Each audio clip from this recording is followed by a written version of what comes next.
Jadi di dalam teori fisika sendiri itu nanti dibagi menjadi 2 sebenarnya, yaitu teori fisika klasik dan teori fisika modern.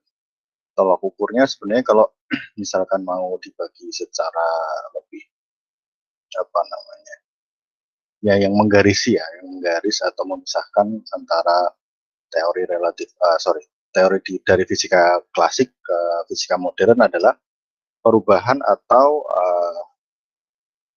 apa ya, penambahan. Jadi kalau di teori teori fisika klasik itu kita masih terikat dan mengacu pada hukum Newton 1, 2, 3 itu. Sedangkan di dalam teori fisika modern kita mulai mengenal adanya relativitas. Itu yang akan kita bahas di dalam materi pembelajaran hari ini. Sebentar. Itu ini sebenarnya submateri yang akan masuk. Cuman hari ini saya akan membahas cuman sampai poin 4 aja. Jadi saya akan bahas di postulat relativitas khusus Einstein, relativitas massa, waktu dan panjang, kemudian relativitas momentum, dan nanti ada relativitas massa, panjang, dan lain-lain, waktu dan lain-lain itu nanti saya akan bahas juga di sini. Untuk yang dualitas gelombang dan partikel, kemudian ada foton dan efek fotolistrik, ini nanti akan saya bahas terpisah atau enggak saya akan buatkan materi asinkronusnya, terutama di efek fotolistrik. Ini saya akan berikan penekanan sesuai dengan kisi-kisi di soal UAS-nya aja di efek fotolistrik. Karena materi dari TPB-nya efek fotolistriknya masih belum lengkap dan belum ada contoh soalnya. Nanti saya coba buatkan dulu materi yang sudah ada apa namanya efek fotolistrik dan contoh soalnya. Jadi nggak cuma teori. Karena di efek fotolistrik nanti itu masuk ke kategori materi dengan tingkat kesulitan tinggi nanti yang di efek fotolistrik. Jadi coba saya akan sesuaikan dan saya akan bantu buat soal untuk kita belajar bersama, teman-teman nanti bisa catat dan apa namanya bisa dipelajari. Toh juga kebetulan apa ujiannya masih cukup lama sebenarnya, cuman saya agak apa namanya takut mengganggu nanti kalau misalkan perkuliahan pengganti ini saya laksanakan di minggu UAS gitu. Karena saya tidak tahu bagaimana distribusi jadwal UAS kalian gitu, masing-masing TPB. Jadi saya akan menekankan di sini sampai ke relativitas saja.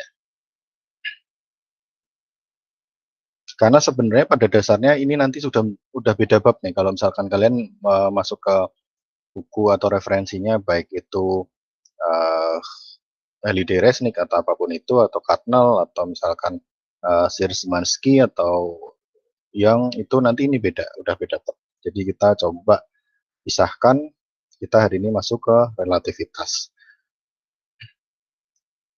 Oke, kalau misalkan ada yang nemu di materi PPT 2A, ini saya ambil beberapa dari PPT-nya 2A. Ini itu masuk ke dalam materi dengan judul teori relativitas khusus.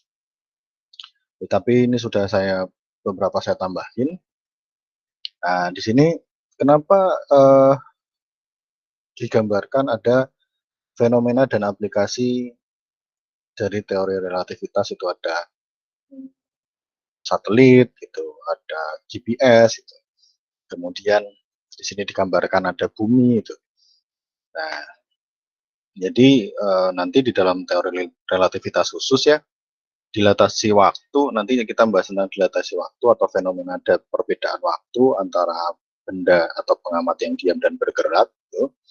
Jadi kalau misalkan di situ ada satelit atau satelit GPS itu, dia itu kan bergerak dengan kecepatan yang cukup tinggi itu. Jika dibandingkan dengan pengamat yang ada di bumi, jadi pengamatnya dianggap diam dan satelit GPS tadi dianggap bergerak mengelilingi bumi dengan kecepatan tertentu itu.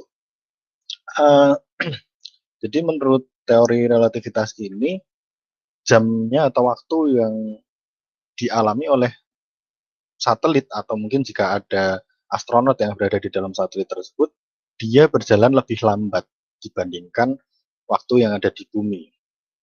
Itu yang apa namanya, memicu atau ya ini implementasi dari teori relativitas. Jadi waktunya itu juga nggak sama.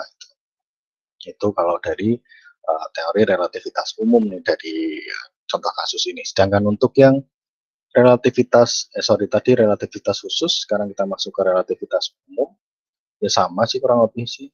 Karena dia punya ketinggian tertentu terhadap gravitasi bumi itu, jadi dia ada dilatasi waktu akibat gravitasi karena dia memiliki ketinggian yang cukup tinggi, kurang lebih di 20.000 kilometer di atas permukaan bumi. Dia kan berarti kan jauh dari pusat gravitasi bumi ya. Maka menurut relativitas umum, jam yang ada atau waktu ya, waktu jamnya itu beneran jam arloji itu, di ketinggian tertentu di ketinggian satelit itu dia akan berjalan lebih cepat dibanding permukaan bumi. Jadi ada dua perspektif begitu.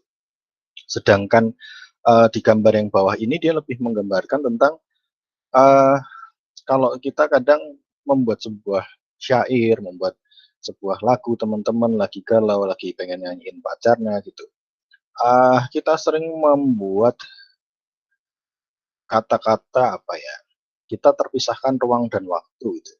Jadi seolah-olah puitis, tetapi ketika kita melihat ini di dalam sebuah kaidah teori relativitas, maka waktu itu adalah sebuah ruang gitu. Sebuah ruang dan hamparan ya, jadi kayak hamparan bidang X, Y, Z gitu, ini yang makanya ada jaring-jaringnya. Maka ketika ada sebuah benda yang diletakkan di atasnya sini, maka dia seolah-olah kayak kayak kita ada kain, terus kain itu kita taruh atau kita tiba-tiba merebahkan badan di atas kasur gitu. Maka kasurnya akan ada lengkungannya gitu. Jadi distorsi ruang dan waktu itu muncul di situ. Jadi itu menggambarkan gravitasi terhadap ruang dan waktu di situ. Tapi kita nggak usah membahas terlalu teoritis terlalu dalam, konseptualnya nggak usah lah, kita terlalu dalam. Nanti kita ulas sedikit-sedikit di dalam apa namanya teori Galileo dan postulat Einstein-nya aja. Tapi secara umum ini yang akan kita pelajari di sini, adanya perbedaan ruang dan waktu atau adanya pergeseran waktu atau mungkin bahkan panjang dan yang dilihat sebuah pengamat yang bergerak dan pengamat yang dilihat. Kita masuk ke teorinya dulu. Relativitas di sini merupakan subjek yang penting berkaitan dengan pengukuran atau pengamatan tentang di mana dan kapan suatu kejadian terjadi dan bagaimana kejadian tersebut dianalisa atau diukur menurut suatu kerangka acuan yang bergerak relatif terhadap kerangka yang lain.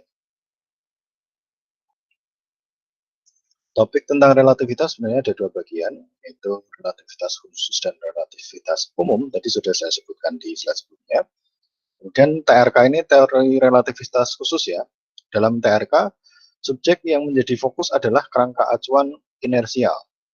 Jadi ketika apa namanya kita mengacu atau membahas tentang inersial ini berarti dia akan terikat dengan hukum-hukum Newton, di mana ada yang istilahnya inersia ya, inersia atau kelembaman, dan di sini lebih ke arah seolah-olah benda itu bergerak pada bidang yang lurus-lurus aja, jadi tidak akan ada distorsi waktu. Jadi kalau misalkan digambarkan di sini, kalau misalkan ini cahaya ya, cahaya di dalam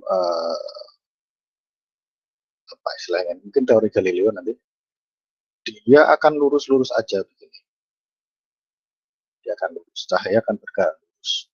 Sedangkan menurut teori relativitas, berapa bisa minta tolong di confirm itu yang ingin join.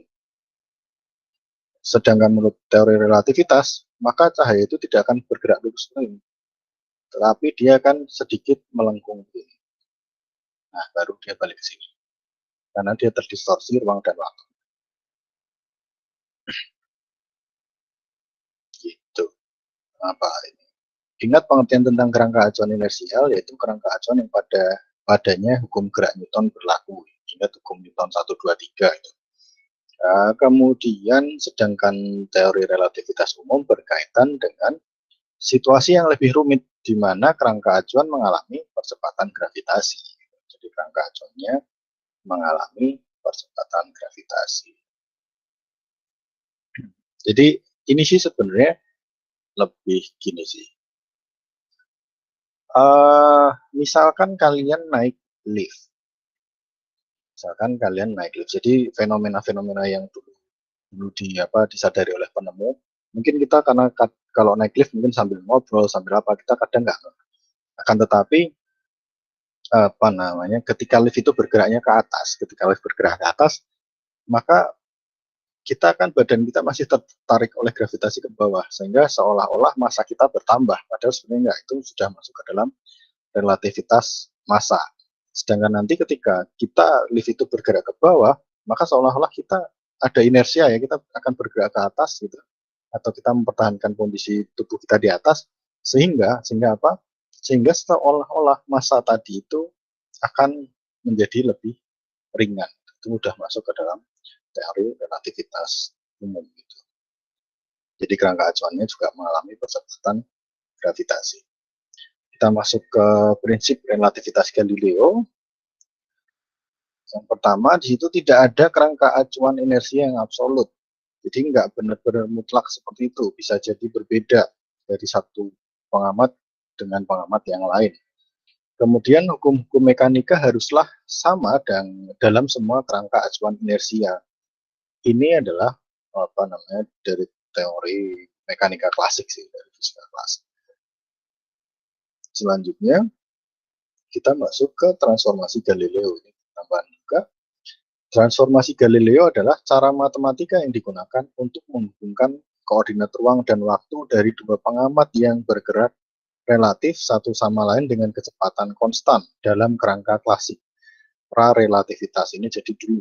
Jadi sebelum ada teori relativitas, maka kita menggunakan transformasi Galileo. Asumsi dari transformasi Galileo di situ, yang pertama, waktu bersifat mutlak. Semua pengamat sepakat tentang waktu. Jadi misalkan saya diam, kemudian Albert naik motor.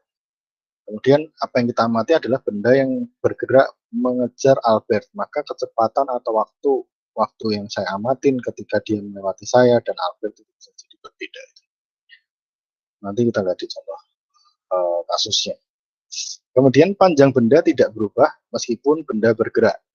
Jadi di dalam aspek mekanika klasik tadi, panjang benda itu ketika dia bergerak, dia seolah-olah tidak ada perubahan. Padahal bisa jadi ketika benda bergerak, kita sebagai pengamat yang diam seolah-olah benda itu mungkin bisa jadi lebih panjang atau menjadi lebih pendek.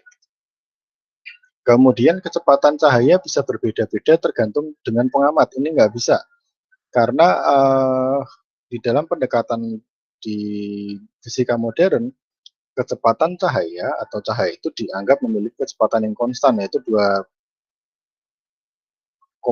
kali 10⁻8 lah, atau mungkin kita bulatkan menjadi 3 kali 10⁻8 meter per second. Itu di kecepatan cahaya. Kemudian hanya berlaku pada kecepatan rendah dibanding kecepatan cahaya. Jadi karena mungkin waktu ditemukannya hukum Newton, kemudian transformasi Galileo, itu kita masih belum begitu mengamati benda-benda dengan kecepatan cahaya itu, sehingga ya masih berlaku aja. Makanya perlu penyempurnaan dan pelengkap sehingga ini masih bisa digunakan dengan pendekatan teori relativitas. Ini adalah prinsip relativitas Galileo tadi. Jadi misalkan ada pengamat, baik itu pengamat 1, pengamat 2. Jadi ketika benda bergerak dan benda diam, ini sama aja, tidak ada faktor konversinya dalam bersamaan ini. Gitu. Jadi x aksen sama dengan atau jarak setelahnya. Ini kejadian yang diamati, berapa jaraknya dan berapa kecepatannya, itu dihitung menggunakan x aksen sama dengan x min vt, dan y aksen sama dengan y. Y aksen kan berarti tinggi kedua di sini, ini sama dengan y. Ini diamati 2 kali di sini. Kemudian Z aksen sama dengan Z, kalau misalkan ini ada pada sumbu Z ke sana, ini nanti bisa diperhitungkan. Kemudian T aksen sama dengan T, karena tadi dianggap kecepatannya konstan tadi, tidak ada percepatan di sini. Maka untuk mencari V, atau ini penggunaan diferensialnya, untuk V itu tinggal diubah menjadi dx per dt atau dx aksen per dt sama dengan dx per dt min V. Sama aja. Ini tidak ada relativitas di sini karena dianggap dia bergerak secara konstan dan semua pengamat melihat bahwa kecepatan dan waktu geraknya itu semua sama atau tetap di semua titik di sini. Ini makanya dikatakan bahwa the laws of mechanics must be the same in all inertial frames of reference. Jadi semua titik pengamatan itu dianggap memiliki nilai yang sama karena ini atau di dalam suatu kerangka inersia yang sama, kecepatan dan waktunya itu pasti sama semua. Kemudian ada catatan tadi, karena kita sudah merambahnya ke fisika modern atau ke dalam apa namanya teori relativitas hari ini, maka Galileo ini mengalami sebuah kegagalan atau ya ada yang belum terjawab lah di dalam teori di dalam transformasi Galileo tadi. Jadi di dalam transformasi Galileo dia tidak menjelaskan kecepatan cahaya selalu konstan. Karena kecepatan cahaya selalu konstan ini nanti merujuknya ke teori relativitas Einstein. Yang kedua, tidak menjelaskan fenomena waktu relatif atau dilatasi waktu. Nanti kita juga bahas lagi dilatasi waktu, kita senggol dulu sedikit. Dan kontraksi panjang yang terbukti pada kecepatan tinggi. Jadi ada perubahan panjang juga, atau enggak pengamat juga bisa melihat suatu benda itu memiliki panjang yang berbeda, tergantung apakah pengamat tadi diam atau dia bergerak. Jadi tergantung titik acuannya, itu makanya ada relativitas.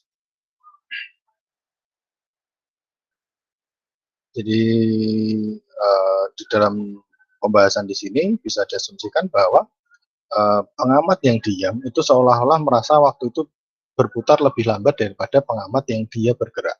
Itu yang dimaksud di dalam fenomena relativitas waktu di sini.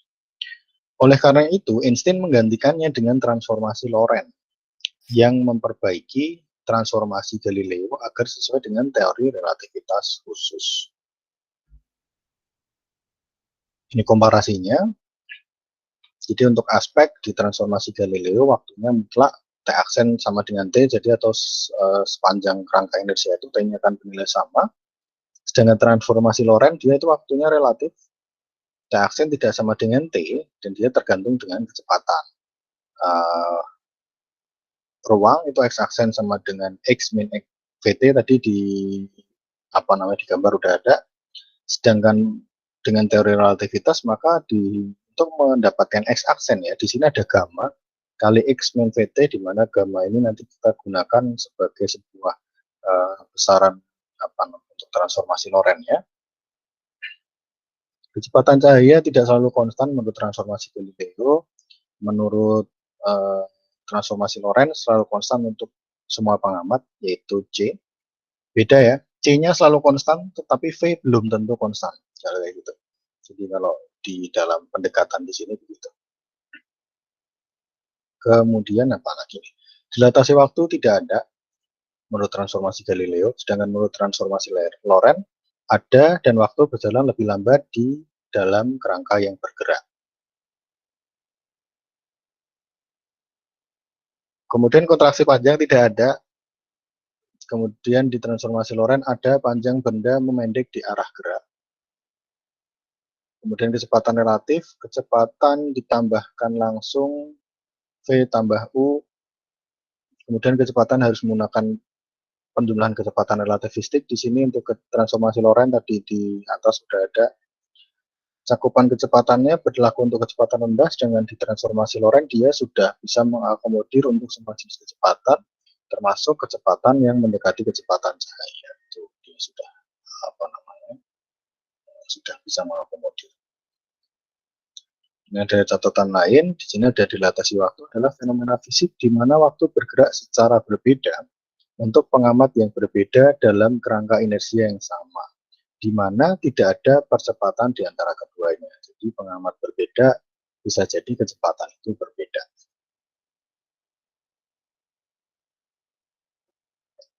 Untuk di dalam dilatasi waktu, waktu bergerak lebih lambat bagi pengamat yang bergerak relatif terhadap pengamat lain. Ini nanti juga kita akan bahas lagi di slide selanjutnya. Ini notes saja. Kita masuk ke prinsip relativitas Einstein. Teori relativitas khusus didasari pada postulat Einstein yang mengubah pemahaman klasik tentang relativitas. Pemahaman klasik tentang relativitas didasari oleh konsep Galileo. Saya mohon izin sebentar, ada adzan 2 atau 3 menit, saya minta break sebentar.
Baik, kita lanjutkan. Mohon nanti diinfokan kalau misalkan sinyal saya putus-putus atau suara saya hilang, nanti bisa diinfokan ya melalui chat. Kita tadi sudah masuk ke relativitas Einstein.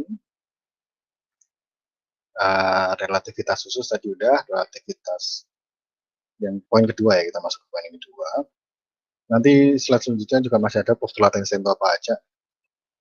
Jadi postulat Einstein meskipun nampak aneh dan sulit dipahami, namun kenyataan eksperimen modern sesuai dengan postulat tersebut dan perkembangan teknologi modern saat ini didasari dengan postulat tersebut.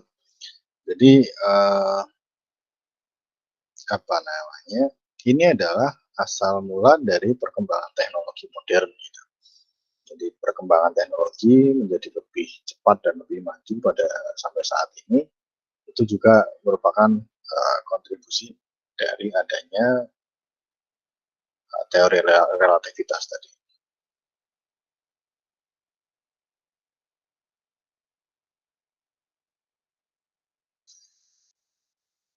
Oke, ini kita lihat postulat Einstein-nya apa aja sih. Yang pertama, postulat relativitas. Sama sini. Oke, kita cek dulu. Hukum-hukum fisika berlaku sama untuk setiap pengamat di dalam kerangka acuan inersial. Galileo mengasumsikan bahwa yang berlaku sama adalah hukum-hukum mekanika. Ini menurut Galileo. Postulat Einstein memperluas cakupan termasuk hukum-hukum elektromagnetik dan optik yang sama bukan hasil pengukuran melainkan hukum-hukum fisikanya. Jadi menurut postulat relativitas persamaan tidak masalah. Gitu. Hukum-hukum fisikanya itu nggak ada yang salah itu. Tetapi dia melebarkan lagi perspektifnya bahwa hasil pengukurannya bisa jadi berbeda akibat relativitas tadi, adanya ruang dan waktu tadi. Kemudian yang kedua, postulat kelajuan cahaya. Laju cahaya dalam vakum adalah C dalam segala arah dan dalam semua kerangka acuan yang inersial. Jadi ketika si Galileo tadi atau teori Galileo tadi menggunakan pendekatan uh, kecepatan cahaya itu tidak konstan, maka di dalam teori relativitas Einstein kita menggunakan yang sebaliknya, postulat kelajuan cahaya, dia akan bernilai selalu konstan atau C itu selalu tetap, nggak ada perubahan. Meskipun tadi ada perbedaan jalur atau apapun itu, terserah, yang penting tidak terjadi perubahan kecepatan. Ini dalam versi bahasa Inggrisnya. Ini eksperimen oleh Bertozzi di tahun 1964 tentang elektron yang dipercepat menunjukkan bahwa jika lajunya mendekati C, maka energi kinetiknya menuju tak hingga. Batas laju pada kurva tersebut adalah laju rambat cahaya. Jadi kan kalau kita menggunakan mekanika klasik, energi kinetik itu kan setengah dikalikan dengan mv kuadrat. Ini kan di mekanika klasik. Bentar, saya sambil ambil stylus.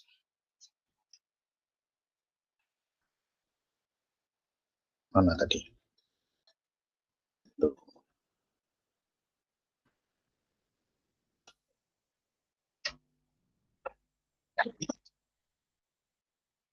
Kalau mekanika klasik itu kan kita mengenal bahwa EK atau K itu adalah setengah M V kuadrat.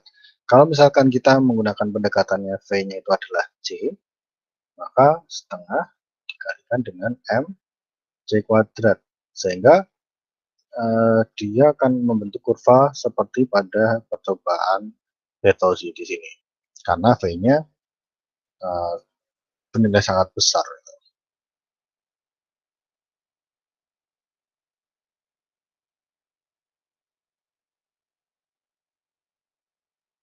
Oke, kita lanjut. Ini adalah kejadian itu. Kejadian, suatu yang terjadi atau peristiwa. Nanti terserahlah di apa referensi kalian ditulisnya event atau apapun bebas. Yang penting kita menganggap ini adalah sebuah peristiwa yang akan diamati, itu aja dulu. Kemudian suatu event dapat dikatakan dengan 3 buah koordinat ruang dan 1 koordinat waktu. Di mana dan kapan. Jadi maksudnya di sini adalah misalkan kita melihat sebuah fenomena, misalkan kita melihat sebuah benda bergerak, atau misalkan kita mengamati sebuah mobil bergerak di depan kita, atau misalkan teman-teman lagi melihat gebetan kalian melintas gitu, di depan kalian atau di depan kelas kalian, maka rekaman dari kejadian tersebut kita bisa mengamati dari berbagai perspektif. Yang pertama koordinatnya dulu.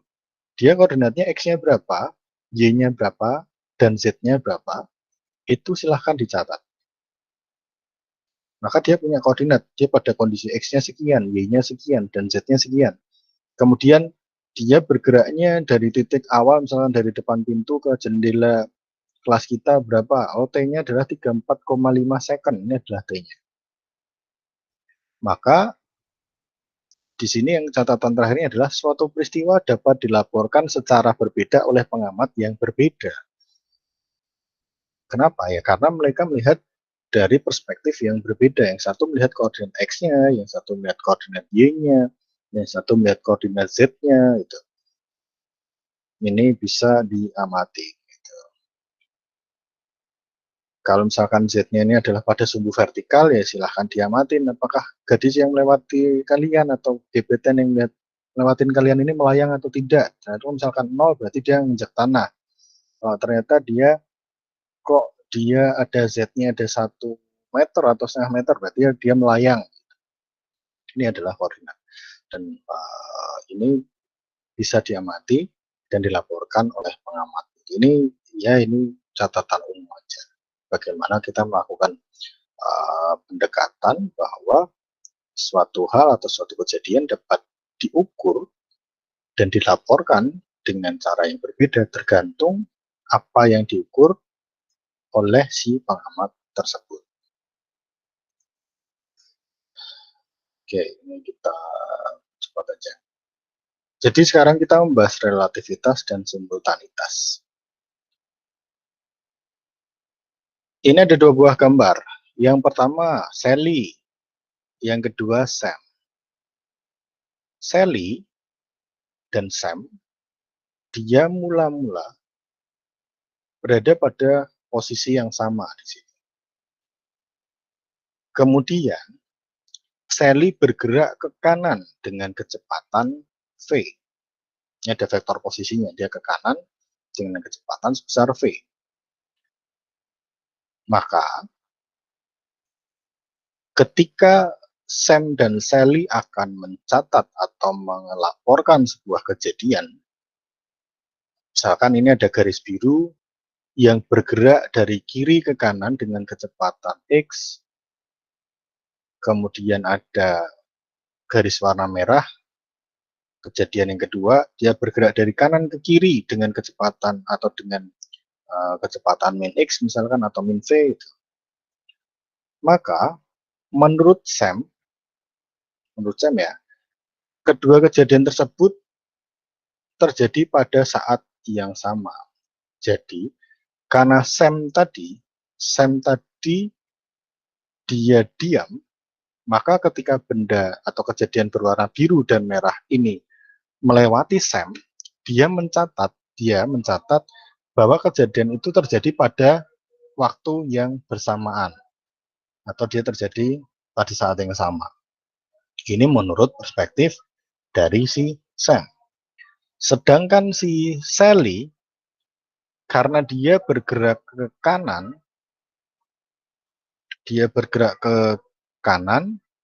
dengan kecepatan v, otomatis yang merah ini akan bertemu dengan si Sally lebih cepat daripada bertemu dengan Sam. Karena dia saling mendekat.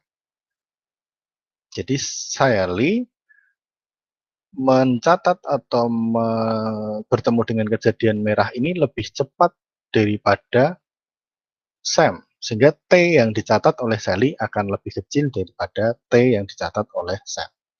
Sedangkan untuk kejadian warna biru, karena dia mengejar, istilahnya dia berada di belakangnya Sally, maka Sally akan mencatat bahwa kejadian biru ini akan lebih lambat daripada hasil catatan yang dituliskan oleh Sam. Makanya di sini dituliskan bahwa 2 orang yang bergerak relatif satu sama lain tidak akan sepakat apakah 2 kejadian terjadi secara simultan atau tidak, bersamaan atau enggak. Gitu. Itu belum tentu. Ini belum tentu terjadi. Ini tentang relativitas. Ya, intinya sih yang satu acuannya bergerak, yang satu pengamatnya diam gitu. Ya masih agak ngawang-ngawang, nggak masalah, nanti kita bisa coba gambarkan pelan-pelan. Karena ini juga ya di SMA harusnya udah ada, cuman ini penyegaran lagi, nggak masalah. Kita masuk ke relativitas waktu. Pengamat yang bergerak relatif terhadap yang lainnya akan mengukur interval waktu yang berbeda antara 2 kejadian. Tadi juga udah dijelaskan di depan di sini. Dan hal tersebut terjadi karena jarak atau koordinat ruang pisah antara kedua kejadian akan mempengaruhi interval waktu yang diukur oleh pengamat. Jadi sudah diilustrasikan di slide sebelumnya. Kemudian kita lihat lagi relativitas waktu. Yang bergerak relatif terhadap yang lainnya akan mengukur interval waktu yang berbeda antara 2 kejadian.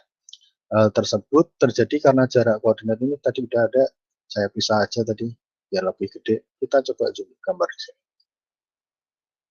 Misalkan yang pertama ini pengamat satu itu diam, dia ini itu berarti sinar ya. Dia menggunakan sebuah source-nya adalah sebuah sumber cahaya, ditembakkan ke dalam sebuah kaca di situ dengan jarak D terhadap sumber cahaya B. Jadi ini adalah transmitter dan receiver secara bersamaan. Dia ngetransmit sinyal atau mungkin dia cahaya atau apapun itu. Dia generate, dia tembakkan ke kaca, kemudian kaca itu memantulkan dan si benda B ini menjadi receivernya juga. Tapi dia dalam kondisi diam, maka dia akan mencatat selang waktunya delta T0. Ini untuk benda yang diam.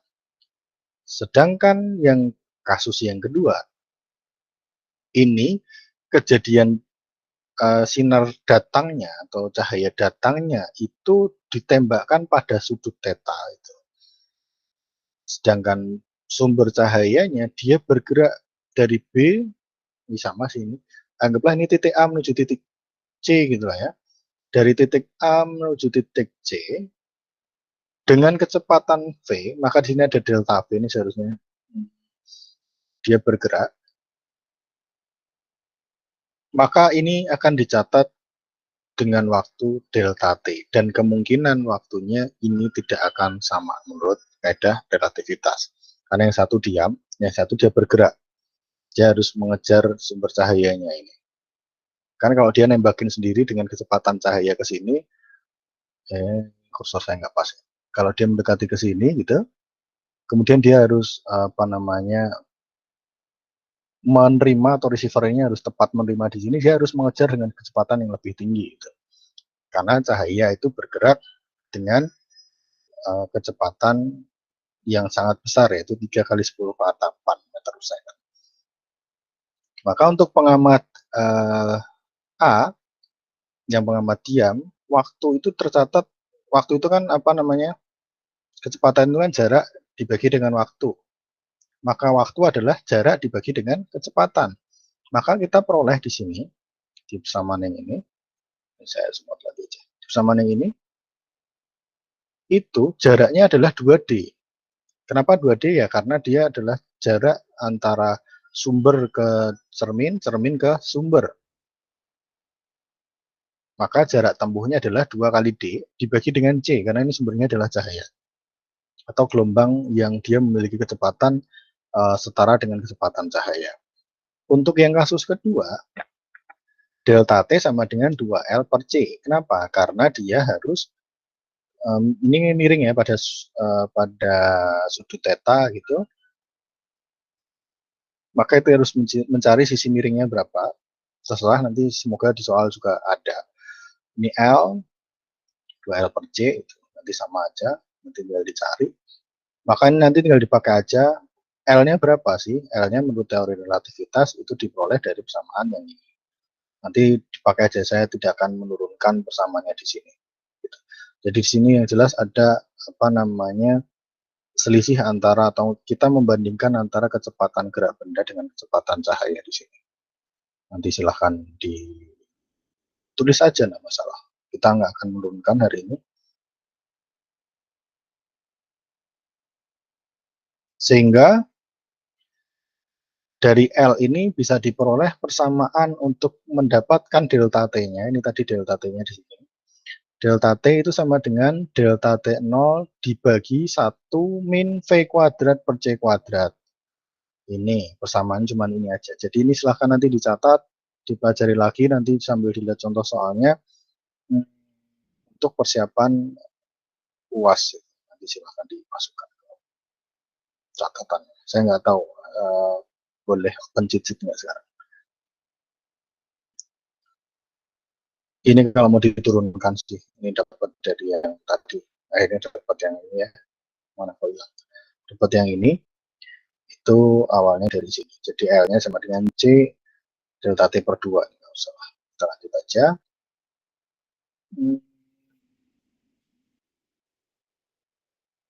Oke, kita masuk ke relativitas waktu. Ini ada dilatasi waktu. Misal terdapat sebuah kereta api yang bergerak dengan kecepatan v konstan terhadap stasiun, lalu terjadi dua kejadian yang berurutan di dalam kereta api. Orang yang berada di dalam kereta api, Sally akan mengamati selang waktu terjadinya kedua kejadian tersebut melalui delta T0, dan orang yang diam di stasiun, Sam, mengamati selang waktu delta T. Ini masih membahas si Sam sama Sally tadi. Itu ternyata di sini penjelasannya itu adalah kereta. Sally-nya berada di dalam kereta dan si Sam-nya masih di dalam berdiri di stasiun. Maka hubungan kedua nilai tersebut delta T sama dengan gamma kali delta T0. Ini ada faktor konversinya. Di sini ada faktor relativitas gamma di situ. Gamma dengan gamma sama dengan 1 per akar 1 min B kuadrat. Ini gamma ini nanti disebut sebagai faktor Lorentz, di mana B ini akan sebanding dengan V per C, disebut dengan faktor kecepatan. Ini nanti bisa disubstitusikan, nanti kita lihat juga gimana contoh soalnya, apakah gammanya sudah diketahui, dan apakah dia yang harus dicari. Nanti kita coba cek aja. Ini contoh kasus astronot di roket yang melaju mendekati kecepatan cahaya. Jam di dalam roket bergerak lebih lambat menurut orang di bumi. Jadi kalau misalkan acuannya orang di bumi, maka jam di dalam roket itu akan bergerak lebih lambat. Sehingga ketika kembali ke bumi, astronot akan lebih mudah dibandingkan orang yang menunggu di bumi. Jadi ini contoh-contoh fenomena paradoks kembar ya. Ini basic-basic dari film-film science fiction yang banyak kalian tonton gitu. Jadi kenapa bisa ada multiverse atau apapun itu juga basicnya mereka berimajinasi dari teori relativitas. Gitu.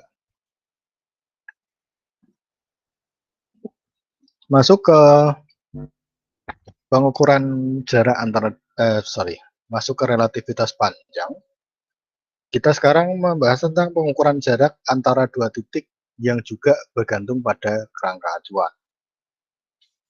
Kemudian panjang proper atau proper length dari suatu objek adalah panjang objek tersebut yang diukur oleh pengamat yang diam relatif terhadap objek tersebut. Jadi panjang propernya itu adalah panjang yang diukur oleh pengamat yang diam relatif terhadap objek tersebut. Jadi dianggap relatif diam, bukan ikut bergerak. Gitu. Kemudian untuk panjang relatif, ini masih membahas si Sally sama Sam tadi. Jadi Sally naik kereta api dengan kecepatan V dan Sam diam di stasiun, maka menurut Sally panjang rel adalah L sama dengan V kali delta T0 menurut si Sally. Sedangkan menurut si Sam, L0 sama dengan V dikalikan delta T. Jadi ada relativitas waktu, yang satu ada relativitas panjang, makanya muncul L dan L0, dan ada delta T0, dan ada delta T. Kemudian perbandingan panjang rel menurut kedua pengamat, itu dibandingkan yang satu, si Sally, menurut Sally itu panjang relnya itu L, dibandingkan dengan L0, dan di situ ada delta T0 per delta T. Intinya membandingkan ruas yang atas itu adalah punyanya Sally semua, yang bawah itu punyanya si Sam semua. Maka kita nanti bisa peroleh atau kita langsung gunakan aja persamaan yang ini. Nanti kita bisa highlight aja persamaan ini. Nah, persamaan yang baru kita highlight di sini.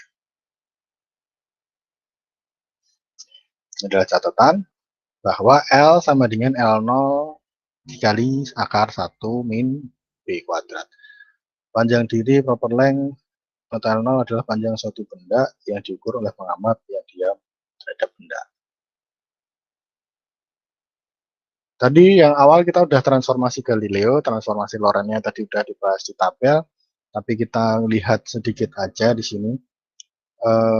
Kita masih mengulang lagi transformasi Galileo, di mana semua pengamat di dalam satu kerangka inersia ini ketika melihat sebuah kejadian, dia dianggap seperti gerak lurus gitu, maka tidak ada perbedaan T dari pengamat 1 dan pengamat 2 dan seterusnya. V-nya juga sama, X-nya juga sama. Sedangkan di transformasi Lorentz di sini ada perbedaan sedikit. Jadi seolah-olah kejadian menurut P itu ada di sini dan kejadian di Q itu ada di sini. Sehingga muncullah apa namanya faktor dari Lorentz tadi, transformasi Lorentz tadi di gamanya. Ini menambahkan ke dalam persamaannya Galileo yang tadi cuma X aksen sama dengan X min VT itu kita tambahkan dengan gamma di depannya. Ini juga sama persamaannya. Ini jadi T aksen sama dengan gamma kali T min VX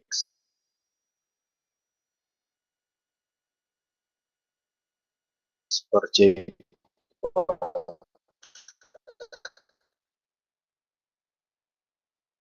Ini masih di dalam gunakan persamaan akhirnya. Ini kita nggak usah ini aja nanti kelihatan. Ini yang perlu kita apa namanya kita catat baik-baik ya ini saat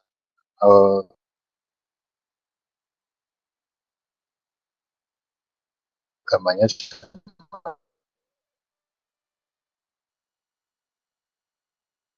dengan 1/(1)(1) per jelas waktu, jadi otomatis semua turunan dari persamaan-persamaan yang menggunakan waktu dan panjang itu juga akan bergerak. Tadi ini masalah simultan dan lain-lain tadi sudah dibahas di depan. Ini ulang aja. Ini tadi sudah. Energi relativistik ini adalah persamaan yang sangat umum kita dengar dari persamaan yang punyanya Einstein. Kita pasti selalu mendengar bahwa E sama dengan M kali J kali EMJ kuadrat. Ini adalah energi diam benda. Kemudian energi total benda sama dengan E sama dengan E0 ditambah dengan K. Ini K-nya adalah energi kinetik, di mana E0 adalah mc kuadrat. Disubstitusi ke sini, maka energi kinetik dapat dinyatakan dalam bentuk K sama dengan E min mc kuadrat. Kalau E-nya juga dia itu dihitung menggunakan prinsip relativitas, maka kita perlu menambahkan gamma. Sama, pendekatannya semua adalah menggunakan kecepatan cahaya. Jadi E-nya semua menggunakan EMC kuadrat. E sama dengan mc kuadrat. Cuman di sini ada faktor relativitas. Momentumnya juga sama. Momentum nanti juga kita menggunakan pendekatan relativitasnya. Sehingga kalau misalkan di persamaan umum momentum itu adalah P sama dengan M kali V, maka kita cukup menambahkan gamma juga di sini untuk pendekatan relativistiknya. Tinggal ditambah-tambahin aja ini gamanya. Jadi kalian pegang dulu persamaan umumnya dari momentum itu apa. Momentum adalah M kali V, V itu adalah delta X per delta T. Maka karena kita punya perbedaan delta T dengan delta T0, delta X dengan delta X0 misalkan, nanti maka kita perlu menambahkan faktor apa namanya relativistik gitu. Nggak usah, kita masuk ke contoh soal aja. Kita masuk ke contoh soal yang pertama. Di dalam sebuah akselerator linier sepanjang 2 km, linear accelerator, atau kalian misalkan nanti mencari di dalam apa namanya literatur berbahasa Inggris, kalian akan ketemu yang namanya LINEC. Ini banyak digunakan untuk pembangkitan reaktor-reaktor fusi gitu, atau fisi gitu. Jadi dia ada reaksi pembelahan dan penggabungan gitu. Dia mempercepat pergerakan elektron untuk menghasilkan energi. Itu kita skip aja, kita tidak akan bahas. Intinya kalau kalian melihat atau membaca soal ternyata dituliskannya nggak cuma akselerator linear, tapi kalian melihat bahwa dia dituliskan di sebuah pesawat LINEC, yaitu berarti linear accelerator sepanjang 2 km Sebuah elektron bergerak dipercepat hingga mencapai energi total akhir sebesar 10. Ini kalian baca mega elektron volt ya. Mega wati bukan mega elektron volt. Ini adalah besaran energi juga MeV. Lalu berapakah momentum elektron tersebut? Dan berapakah kecepatan elektron dan berapa panjang akselerator dilihat oleh elektron itu sekarang. Jadi kita yang diketahui ada L-nya, kemudian kita juga punya E-nya, itu kita masukkan aja. Maka kita lihat di solusi biar agak lebih cepat aja.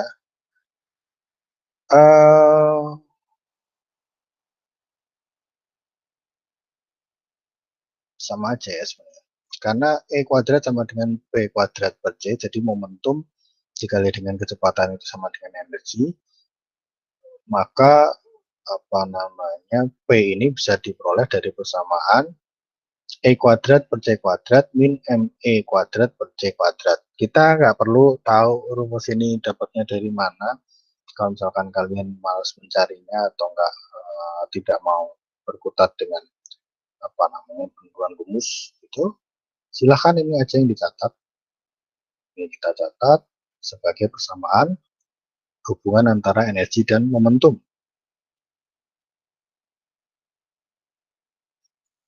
Maka semua disubstitusikan, maka diperoleh momentumnya adalah 9,987 mega elektron volt. Ini 10 MeV. Kita catat di sini aja dulu. Energi totalnya sama dengan 10 MeV. Nanti 10 MeV-nya kita substitusi ke sini. C-nya kita pakai 3 kali 10 pangkat 8. M-nya kita menggunakan massa elektron. Massa elektron itu 1,67 kali 10 pangkat min 19 kalau nggak salah. Massa elektron. Nanti dihitung dan diperoleh 9,987 mega elektron volt.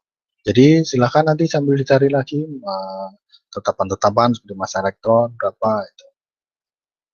Kemudian yang berikutnya mau dicari kecepatannya dari momentum tadi.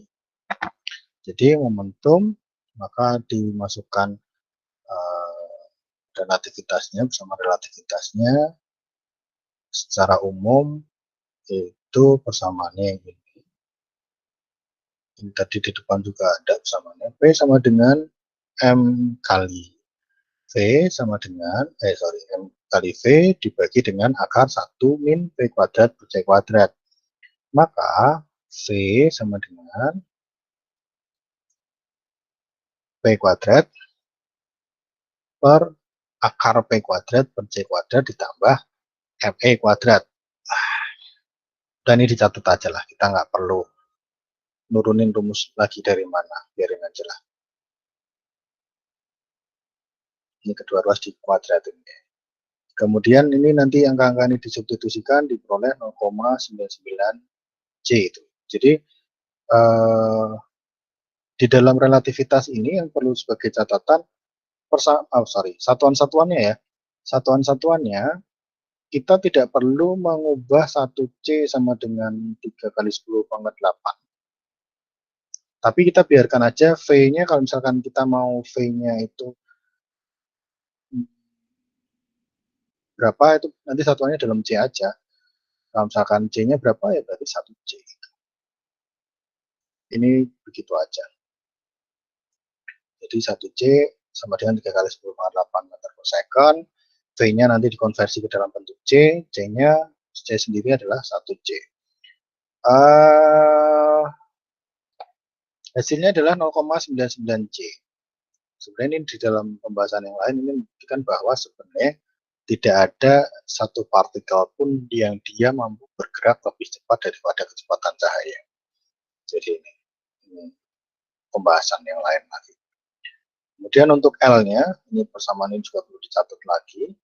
L sama dengan L0 per 1 min V kuadrat per C kuadrat. Ini tadi di depan juga ada, tinggal dimasukkan aja semua persamanya. L-nya berapa? Tadi L-nya 1 kilometer ya, 1 kilometer dibagi dengan 1 min V kuadrat per C kuadrat. Jadi kalau kita menghitung itu nanti juga begini aja. L0 itu 1 kilo ya, 2 kilo.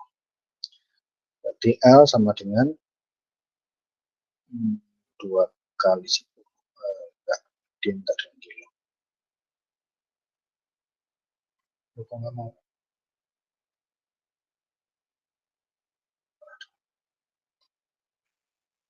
Misalkan ini ya, berarti kita punya 2 dibagi dengan akar 1 min V kuadratnya tadi kita punya 0,99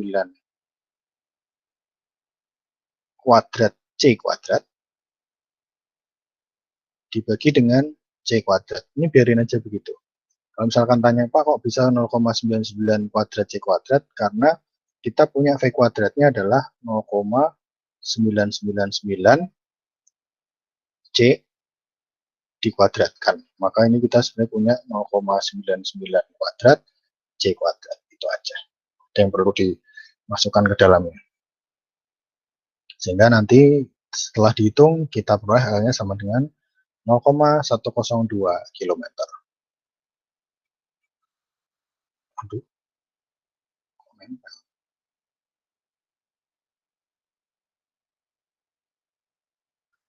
Contoh soal yang lain. Contoh soal yang lain di sini. Sebuah bintang terletak sejauh 28.000 tahun cahaya. Tentukan kecepatan pesawat jika diminta untuk menentukan kecepatan pesawat yang akan didesain sehingga waktu tempuh yang dibutuhkan adalah 30 tahun. Jadi sebuah pesawat tadi ingin pergi menuju bintang, yang sebuah bintang ya, yang jaraknya adalah 28.000 tahun cahaya. Maka ini yang di bawah ini cuman saya tambahkan sebagai sebuah pengetahuan umum aja. 1 tahun cahaya adalah jarak yang ditempuh cahaya dalam 1 tahun penuh di ruang hampa. Maka itu pendekatannya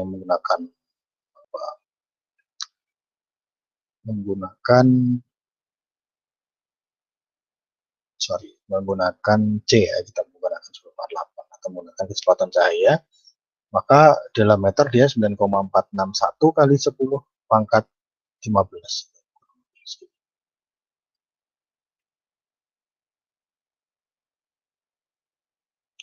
Maka untuk relativitas waktunya itu kita tinggal masukkan aja. Kita masukkan delta T sama dengan delta T0 per 1 min V kuadrat per C kuadrat. Ini boleh langsung dipisah aja. Maka persamaan ini bisa berubah menjadi seperti ini. Delta T-nya itu diperoleh, ini kan kita punya jarak ya. Jarak itu berarti kan dia, kalau kita mau dari kecepatan, berarti si jarak ini adalah, ini kan delta T, maka delta T ini diperoleh dari V dikali dengan L, atau ini di sini C dikalikan dengan L-nya. Ini menggantikan delta T0. Sehingga kita substitusikan nilainya, tadi dia pengen delta T-nya adalah 30 tahun waktu perjalanannya. Sedangkan delta T0-nya tadi, kita cuma ketahui jaraknya 28.000 tahun cahaya. Maka nanti tinggal disubstitusikan aja ke persamaan, dan nanti diperoleh nilai yang ini.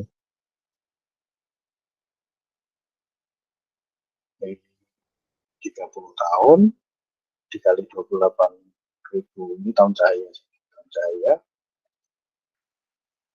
dikalikan dengan 1 min V kuadrat per C kuadrat dibagi dengan V, maka kita peroleh 30 per 8.000 kuadrat kalikan dengan V kuadrat sama dengan C kuadrat min V kuadrat. Ini kenapa bisa kuadrat dua-duanya? Karena kita untuk menghilangkan akar di sini, maka kita perlu mengkuadratkan kedua buah ruas. Ini dikuadratkan, ini dikuadratkan, sehingga kita peroleh di sini 30 per 28.000 kuadrat sama dengan C kuadrat min V kuadrat per V kuadrat. V-nya nanti pindah ke sini, sehingga kita peroleh persamaan yang ini. Nanti tinggal disubstitusi semua, sehingga V sama dengan C per akar 1 plus 30 per 28.000 kuadrat. Silahkan mau diselesaikan apa enggak, ini tergantung. Kalau misalkan soalnya pilihan ganda, ya silahkan diselesaikan sampai sesuai dengan permintaan di pilihan ganda. Ini masuk ke dalam relativitas panjang. Ini masuk ada di dalam kisi-kisi kisi-kisi UAS gitu, di pilihan ganda tingkat kesulitan rendah. Ini ada sebuah pesawat luar angkasa saat diam, ini ada L0-nya 12 meter. Dia bergerak dengan kecepatan relatif terhadap pengamati bumi, V-nya itu 0,8 C, ini V-nya. Maka berapakah panjang pesawat yang diukur? Maka dia nanti pakai L sama dengan L0 per akar 1 min V kuadrat per C kuadrat ya. Jadi ini persamaan kita pakai.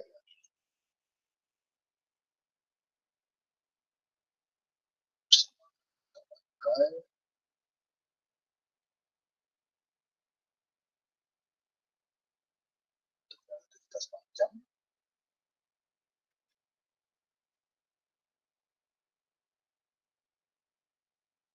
L0-nya 12, V-nya 0,8 C, nggak perlu dikalikan dengan 3 kali 10 pangkat 8. Kalaupun misalkan kalian mau menuliskan dengan masih ada tetap 3 kali 10 pangkat 8-nya, biarin aja di sini jadi akarnya aja ya. L0 dikalikan dengan 1 min 0,8 kuadrat dikalikan dengan 3 kali 10 pangkat 8 kuadrat dibagi dengan 3 kali 10 pangkat 8 kuadrat. Maka nanti kita hilangkan, kita tinggal punya L0 sama dengan L sama dengan 12 dikali akar 1 min 0,8 kuadrat. Jadi kita peroleh 12 akar 1 min 0,64. Kita peroleh lagi 12 dikalikan dengan akar 0,36. Di situ maka kita punya 12 kali akar 0,6, sehingga panjang akhir menurut panjang relativitasnya adalah 7,2 meter.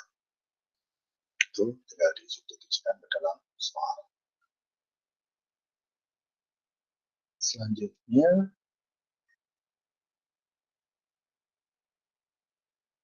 massa diam sebuah partikel adalah 3 kg. Oke, berarti ini adalah relativitas massa. Kalau tadi kita membahas relativitas panjang gitu, maka kita membahas relativitas massa. Ini ada M0, M0 3 kg. Jika partikel bergeraknya 0,8 C, ini ada V-nya sama dengan 0,8 C. Berapakah massa relativis? Jadi kita menggunakan persamaan M0 akar 1 min V kuadrat per C kuadrat. Disubstitusikan semua, M0-nya 3, V-nya ini tiba-tiba begini, jangan heran, tadi juga sama. Jadi kita punya M0 akar 1 min 0,8 kuadrat C kuadrat per C kuadrat, sehingga nanti bisa langsung muncul di sini. Ini tinggal M sama dengan 3 kali akar 1 min 0,64 sama 3 dibagi dengan akar 0,36. Kita peroleh di 0,3 dibagi dengan 0,6 sama dengan 5 kg. Ini untuk massa relativitasnya, massa relativistiknya di situ. Ini nggak usah aja lah.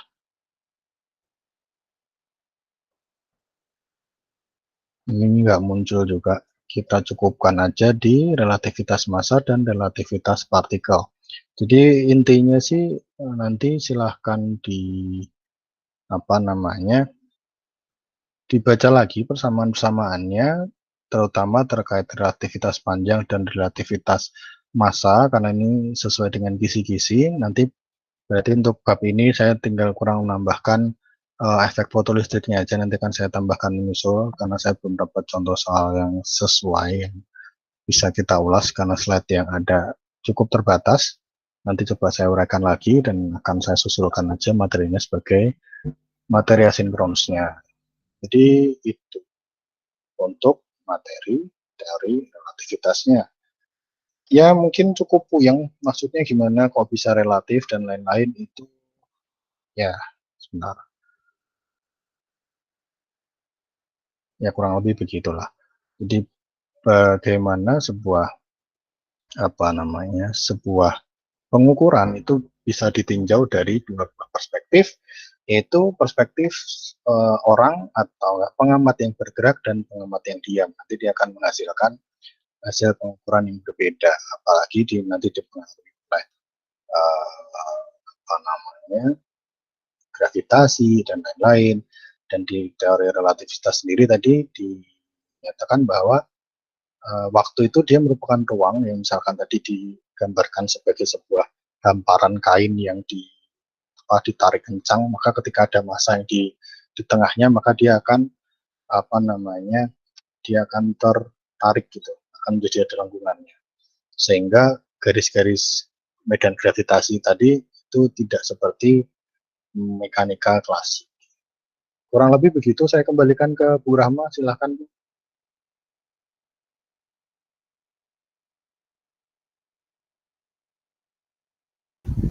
Oke, makasih Pak Afif atas kuliahnya. Banyak ya. Jadi ya, jadi memang materi kita untuk fisika dasar 2 ini sebanyak itu. Jadi harapannya ini nanti kan ada recordingnya nanti saya share. Jadi kalaupun nanti ada yang kelewatan sama kalian dan perlu kalian ulang lagi untuk pemahaman